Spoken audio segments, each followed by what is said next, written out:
지금은 이제 초등학교라고 부른 지도 참 많은 시간이 지났지만요. 제가 졸업하기 전까지는 이 국민학교라고 불리면서 그때 학생들에게 가장 많이 팔린 학습지가 하나 있었습니다. 그게 뭘까요? 네, 전과입니다. 당시에 이 동아전과, 이 표준전과가 이 양대 산맥을 이루면서요, 이 학생들에게 큰 인기가 많았었죠. 출간 연도를 찾아보니까요, 이 1953년도에 출판을 시작하면서 이 어린 친구들에게 정말 꿈에 대한 꿈과 희망을 주었던 것 같습니다.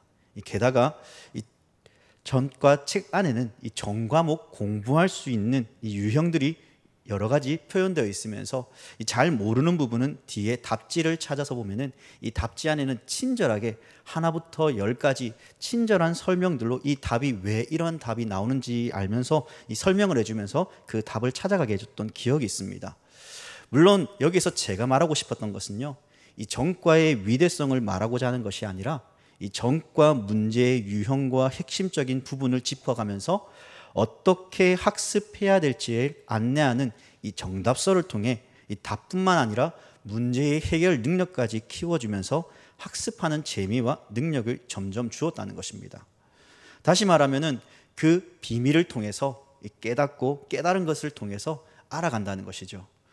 오늘 에베소서 1장 9절 말씀에도 보니까요, 이 그 뜻의 비밀을 우리에게 알리신 것이다 라는 표현을 통해 이 바울이 우리에게 전하고자 하는 바가 있다는 것입니다. 그것은 다름 아닌 예수 그리스도를 통해 우리에게 주어진 은혜의 비밀을 기억하라는 것입니다. 그 비밀은 다름 아닌 하나님 곧 세상 모든 만물의 창조주가 바로 하나님이심을 기억하고 온 땅의 주인이 하나님이시며 하나님께서 우리를 창세전에 선택하시고 예정하셨음을 기억하라는 것입니다. 이 선택과 예정은 곧 예수 그리스도로 말미암아 자기의 아들들이 되게 하셨다는 사실을 잃어버리지 말라는 것이죠. 왜냐하면 이 뜻의 비밀을 통해 우리는 하나님의 자녀가 되고 그 자녀됨을 누리는, 이 땅에서뿐만 아니라 하나님의 나라에서도 영원히 누리게 될 놀라운 특권이자 그 은혜가 우리에게 주어졌다는 사실을 기억하라는 것입니다. 그렇다면 사도 바울은 왜 이러한 편지를 에베소에 있는 그리스도인들을 위하여 기록했을까요? 이것은 당시 에베소 지역 안에 펼쳐진 이 로마의 정치 권력과 그리고 우상 문화, 이 철학과 사상들로 정말 여러 가지 힘든 그러한 상황 속에 그리스도인들이 놓여 있었기 때문입니다. 그럴 수밖에 없는 것은 이 고린도 지역과 마찬가지로 이 에베소의 지정학적인 위치를 봐도요, 이 로마의 동방으로 진입하는 중요한 통로였고 항구 도시로서의 중요한 위치가 있었다는 것입니다. 게다가 항구 도시이면 당연히 상업이 발달되어지고 이 발달로 이 중요한 요충지가 되는 것은 사실입니다. 그만큼 에베소 안에는 이 종교와 문화 속에서도 이 아데미 신전이 자리 잡고 있어서 로마의 여러 우상의 문화들이 에베소 안에 가득한 지역이었기 때문입니다. 그러므로 이 편지는 이방 그리스도인들이 구원을 받았음에도 제대로 깨닫지 못하고 확신하지 못하며 다시 옛날의 삶의 방식으로 돌아가는 그 성도들에게 말을 합니다. 이 세상의 진정한 통치자는 하나님이시다. 하나님께서 예수 그리스도를 통해 우리에게 구원의 은혜를 주셨다. 그 구원의 은혜를 잃어버리지 말고 하나님을 찬양하라라는 그 권면의 편지인 것이죠. 그러면 바울은 하나님께서 우리에게 이 그 뜻의 비밀을 알리신 이유가 과연 오늘을 살아가는 우리 성도들에게는 어떠한 의미가 있겠습니까? 바울은 비밀을 알게 된 은혜에 대해 우리에게 바로 감사의 찬양을 올려드리라라고 이야기합니다. 3절 말씀입니다. 3절 말씀 다 같이 다시 한번 읽어보겠습니다. 시작. 찬송하리로다 하나님 곧 우리 주 예수 그리스도의 아버지께서 그리스도 안에서 하늘에 속한 모든 신령한 복을 우리에게 주시되. 바울은요, 이 하나님을 찬송해야 될 그 이유가 예수 그리스도의 아버지께서 그리스도 안에서 하늘에 속한 신령한 그 복을 우리에게 주셨기 때문에 찬송해야 된다라고 이야기합니다.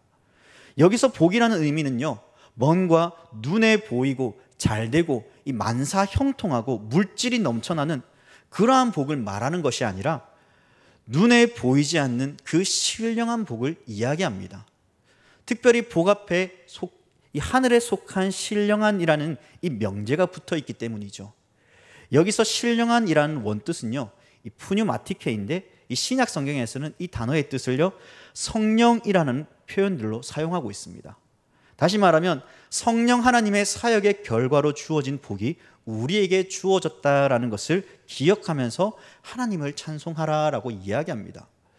우리가 예수 그리스도를 아는 것과 믿는 것은 정말 우리의 힘과 지혜와 노력으로 되는 것이 아니라 성령 하나님께서 그 은혜를 베풀어 주셨기 때문입니다. 그러면 지금 바울이 말하고 있는 복이 무엇이겠습니까? 예수 그리스도 안에서 얻게 되어진 하늘의 복이다라는 사실입니다. 하늘의 복은요, 눈에 보이지 않는 실체가 없는 복이죠. 세상을 살아가는 데 있어서 이 복이 있지만 눈에 보이지 않는, 그리고 실체가 없는 이 복을 받았다는 것은 상식적으로 우리가 아무리 생각해도 아무리 계산해도 이해가 되지 않는 부분입니다. 생각을 해보십시다. 이 로마에는요, 눈을 현혹하게 하는 그 실체들이 많았습니다. 땅이라는 개념과 물질, 권세, 이 재물과 같은 것들이 그들의 마음을 사로잡았죠. 오늘을 살아가는 우리는 어떻습니까? 여전히 우리의 시대에도 이러한 것들은 우리의 일상에 눈에 보여지는 것들로 가득합니다.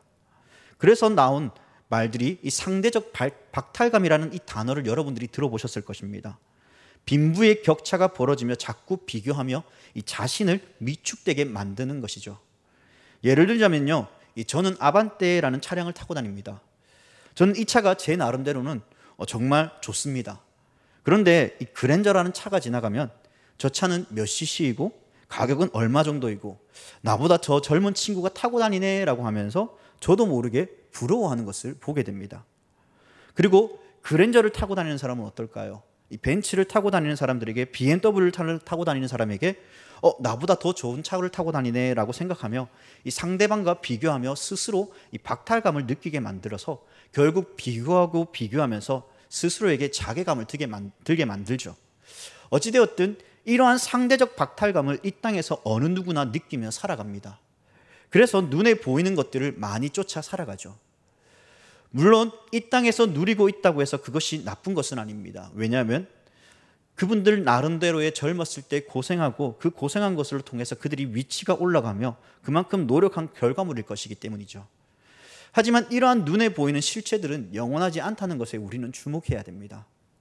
그래서 바울은 하늘에 속한 신령한 복을 이야기하며 땅에 있는 것들로부터의 그 관심과 생각을 하늘에 있는 것들에 더 많은 눈을 돌리게 하여 무엇이 더 중요한가를 알으라는 것입니다.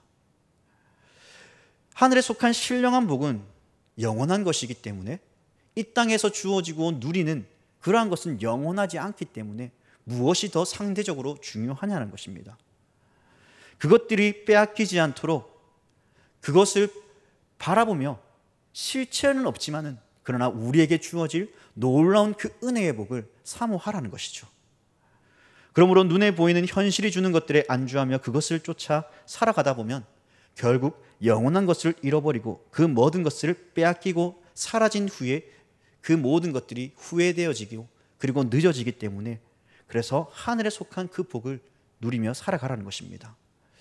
우리 모두도 이러한 상황과 환경 속에서 이 하늘에 속한 그 신령한 복을 잃어버리지 않도록 노력할 수 있기를 바랍니다. 우상과 유혹과 권력과 물질이 우리의 눈을 가리우지 않도록 무엇이 중요한가를 생각해야 하는 것입니다. 이러한 현실은 믿는 그리스도인들에게 찾아오는 유혹과 시험일 것입니다. 그렇기에 바울은요, 더욱 이 받은 은혜가 얼마나 귀한가를 생각해 보라라고 이야기하면서 4절과 5절 말씀에 이렇게 이야기하죠. 곧 창세전에 그리스도 안에서 우리를 택하사 우리로 사랑 안에서 그 앞에 거룩하고 흠이 없게 하시려고 그 기쁘신 뜻대로 우리를 예정하사 예수 그리스도로 말미암아 자기의 아들들이 되게 하셨으니. 여러분, 바울은요, 우리에게 주어진 이 구원의 은혜가 예수 그리스도로 말미암은 것인데 창세전에 그리스도 안에서 우리를 택하셨고 아버지의 그 기쁘신 뜻대로 우리를 예정하사 그리스도로 말미암아 하나님의 아들들이 되게 하셨다는 것입니다. 저는 개인적으로요, 이 창세전에 선택하시고 예정하시고 이 하나님의 아들이 되게 하셨다라는 말을 들을 때마다 이 가슴이 벅차오릅니다. 세상이 만들어지기 그 이전부터 하나님께서는 우리 개개인을 한 사람 한 사람을 아셨고 우리를 향한 하나님의 놀라운 계획과 그 인도하심을 하나님께서는 가지고 계셨다는 것이죠. 이것이 얼마나 우리에게 큰 은혜입니까? 별 볼 일 없는 그러한 사람임에도 불구하고 하나님께서 당신의 신실하신 계획에 따라 이 죄인된 자를 구원해 주신 것에 대해 감사할 뿐입니다. 이러한 은혜는 믿는 사람이라면 어느 누구나 그 감사의 고백으로 남을 것이며 이 찬양의 이유가 되시는 하나님을 찬양할 것입니다. 그러므로 바울은 우리에게 계속해서 말합니다. 이 은혜를 기억하라고 말이죠. 그리고 이 은혜를 베푸신 이를 찬양하라고 말이죠. 여러분, 우리가 하나님을 찬양하는 것은 이 수많은 은혜와 기쁨을 가지고 있기에 우리는 하나님을 찬양합니다. 그러나 우리의 근본적인 이유는 하나님께서 우리를 선택해 불러주셨기 때문에, 우리를 예정해 주셨기 때문에, 하나님의 아들이 되게 하셨기 때문에 우리는 그 모든 받은 은혜를 누리며 하나님을 찬양해야 되는 것입니다. 이러한 이 모든 은혜를 누구를 통해서 이루게 하셨다고 말합니까? 바로 예수 그리스도를 통해서입니다. 당신의 사랑하는 아들 예수 그리스도를 통해 이 땅에 내어주셔서 아들이 당하는 이 고난과 수치마저 감당하시고 우리에게는 거저 주신 바 되는 그 은혜이지만은 하나님께서는 많은 대가를 치르시며 우리에게 주신 사랑입니다. 그러므로 우리는 예수 그리스도 안에서 받은 이 은혜를 잃어버려서는 안 되는 것입니다. 우리 눈에 보여지는 수많은 것, 물질과 그 권력과 그 힘, 그리고 우리를 고통스럽게 하며 우리를 영원한 곳으로 인도하지 않는 그 세상에서 사라져 없어져 버릴 것들에 대해 눈을 두며 하나님의 그 영광을 잃어버리지 않기를 소망합니다. 끝까지 하나님만 바라보며 그 구원의 은혜와 기쁨을 허락해 주신 그 하나님께 감사하며 하나님의 이름을 찬양하며 살아가는 우리 귀한 모든 성도님들이 되기를 간절히 소망합니다. 두 번째로요, 이 그리스도의 구속에 대한 비밀을 알리셨다라고 이야기합니다. 7절 말씀입니다. 우리는 그리스도 안에서 그의 은혜의 풍성함을 따라 그의 피로 말미암아 속량 곧 죄 사함을 받았느니라. 여러분, 구속이라는 단어의 뜻은요 여러 의미가 있죠. 이 단어는 구약에서 이 용법이 쓰여지면 이 가까운 형제나 이 다른 형제의 저당 잡힌 땅이나 각종 소유권을 찾아줄 때, 또는 몸값을 치르고 자유를 줄 때 우리는 구속이라는 표현을 씁니다. 이는 룻기에서 이 룻과 보아스의 이야기를 대조해 본다면 잘 이해가 될 것입니다. 이 신약에서 이 용법이 사용되어지면 이 주로 돈을 주고 노예를 사서 해방시켜주는 일을 설명할 때 이 많이 사용되어지는 단어이기도 합니다. 예수님과 우리의 관계에서의 구속은요, 이 죄인을 위하여 행하신 하나님의 은혜롭고 희생적인 행동을 말합니다. 결론적으로 이야기하면 예수님께서 십자가의 대속의 제물이 되어주셔서 희생하시고 죄인들을 구원하신 은혜를 향해 우리는 구속이다라고 표현하죠. 예수님께서 십자가상에서 죽으심으로 죄 사함을 받은 하나님의 자녀들이 되게 하셨습니다. 예수님께서 우리에게 이러한 은혜를 주심을 통하여서 우리는 구원받은 하나님의 백성, 하나님의 자녀가 되었죠. 하나님의 풍성한 은혜와 사랑으로 이루어진 놀라운 은혜이며 영원한 아버지의 사랑입니다. 무엇보다 우리는 로마서 5장 8절 말씀처럼 하나님께서 우리를 사랑하신다라는 이 확실한 증거로 우리에게 보여주신 은혜입니다. 이러한 구속 사건을 통해 우리에게 보여주고자 하는 것이 무엇이겠습니까? 바로 죽음입니다. 우리는 원래 죄로 인하여 죽을 존재들이었죠. 이것은 죄 아래에 있는 자들, 그러한 자들은 결코 벗어날래야 벗어날 수 없는 그 커다란 고통의 현실 앞에 놓여 있었습니다.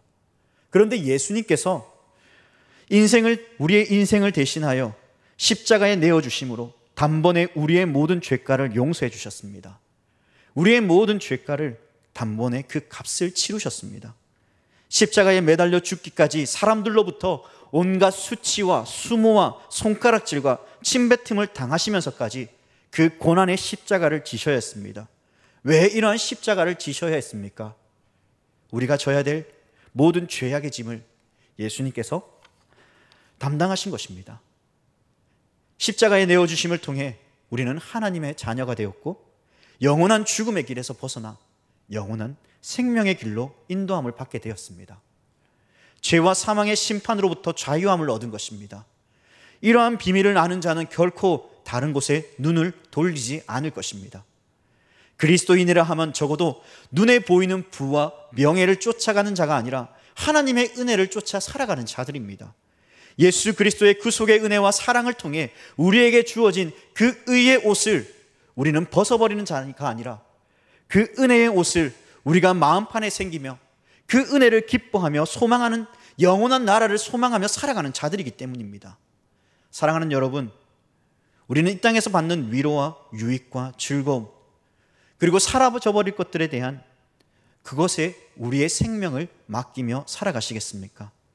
아니면 눈에 보이지 않지만 영원한 하나님의 나라가 있음을 믿고 그 영원한 은혜와 기쁨이 예수 그리스도를 통해 우리에게 주어졌음을 믿고 바라보며 소망하며 살아가시겠습니까?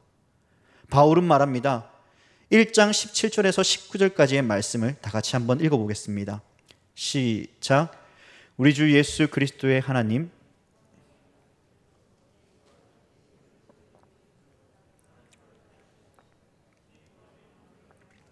그의 부르심의 소망이 무엇이며 성도 안에서 그 기업의 영광의 풍성함이 무엇이며 그의 힘의 위력으로 역사하심을 따라 믿는 우리에게 베푸신 능력의 지극히 크심이 어떠한 것을 너희로 알게 하시기를 구하노라. 아멘. 지혜와 계시의 영이 우리의 어두운 눈을 밝히고 그 부르심 앞에 참된 소망을 깨달아 그 영광의 풍성함을 누리라라고 이야기합니다. 이러한 고백이 우리 모든 성도님들의 고백이 되기를 간절히 소망합니다. 마지막으로 그 비밀을 우리에게 알리신 것은요, 이 하나님의 나라에서 이 자녀의 삶을 누리게 하기 위함이다라고 11절은 이야기합니다. 11절 말씀입니다. 모든 일을 그의 뜻의 결정대로 일하시는 이의 계획을 따라 우리가 예정을 입어 그 안에서 기업이 되었으니. 아멘. 저와 여러분 모두요, 이 하나님의 선하신 뜻과 계획에 따라 예정함을 입었다라고 이야기합니다. 그리스도 예수 안에서 하나님 나라의 기업이 되게 하셨다라고 이야기하죠. 누구를 통해서입니까? 예수 그리스도를 통해서 말입니다. 우리가 하나님이 기업이 되었다는 것은 다시 말해 하나님의 소유가 되었다는 것을 의미합니다. 그런데 많은 사람들이 이 부분에 대해서 오해합니다. 이 은혜가 마치 나의 노력의 결실로 발생되어졌다라고 생각하죠. 그래서 성경은 하나님의 계획에 따라 이루어졌다는 사실을 우리에게 밝히고 있습니다. 성경은 더 나아가 하나님께서 우리를 선택하셨고 우리를 향한 하나님의 신실한 계획은 절대 변하지 않는다라는 사실을 우리를 통해, 성경 말씀을 통해 우리에게 깨닫게 하시죠. 그러면 결론적으로 바울이 말하고자 하는 것이 무엇이겠습니까? 13절에서 이렇게 이야기합니다. 하반절 말씀입니다. 약속의 성령으로 임치심을 받았으니라고 이야기합니다. 다시 말해 하나님의 자녀가 되었다는 것은 성령께서 약속해 주셨다는 것입니다. 그러므로 의심하거나 두려워하지 말라라고 이야기하는 것이죠. 당시 고대 사회에서 인이라는 표현은요, 이 소유권을 나타낼 때 사용되어진 단어입니다. 인은 주로 단단한 돌이나 기금속으로 만들었고 그 위에는 신, 영웅, 초상 등의 등에 새겨두었습니다. 또한 주인은 심지어 종과 과축에도 인으로 표시했는데 어떤 경우에는요, 인을 쳐서 자신의 특정 신의 소유임을 선언하기도 했습니다. 그러므로 바울은 우리 모두가 성령으로 임치심을 받은 자녀이므로 그 어떤 약속보다, 그 어떤 임보다 확실한 보증을 가지고 있음을 말하는데, 그 보증은 다름 아닌 하나님의 나라를 기업으로 받았다는 보증입니다. 그러므로 우리가 하나님의 자녀가 되었음이 확실하다라는 증거이죠. 여러분, 우리는요, 우리 부모님의 돌아가시면서 우리 자녀들에게 때로는 재물을 상속해 줄 때가 있습니다. 그것을 우리는 상속이라고 이야기하죠. 그리고 그 상속은 때로는 우리는 성경적인 표현을 쓴다면 기업이라는 표현을 씁니다. 다시 말하면 하나님께서 하나님의 나라를 기업으로 우리에게 주셨다는 것은 우리에게 유산으로 주셨다는 것입니다. 그렇다면 이러한 하나님의 나라는 그 어느 누구도 빼앗길 수 없다는 것이죠. 그렇기에 우리는 이러한 인을 받은 자녀들이므로 어떠한 환경 앞에, 어떠한 그 고통 앞에 하나님의 그 약속을 믿고 바라보며 하나님의 그 신앙 안에 온전히 서 나갈 수 있는 그러한 믿음의 자녀들이 되어야 되는 것입니다. 지금 코로나로 인하여 여전히 힘들고 어려운 상황들이 계속해서 우리에게 주어지고 있습니다.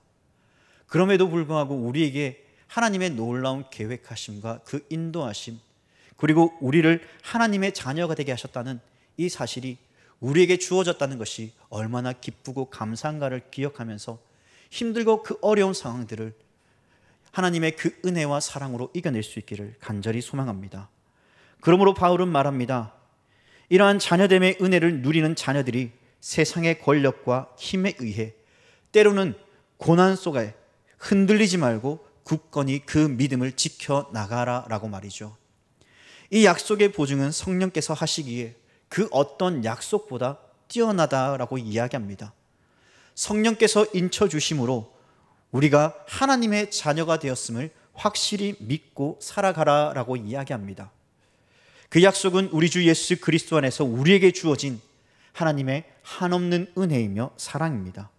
그러므로 우리는 하나님께 우리에게 베풀어 주신 그 은혜와 사랑 앞에 감사와 찬양을 날마다 올려드리는 그러한 삶을 살아야 된다라고 바울은 우리에게 이야기합니다.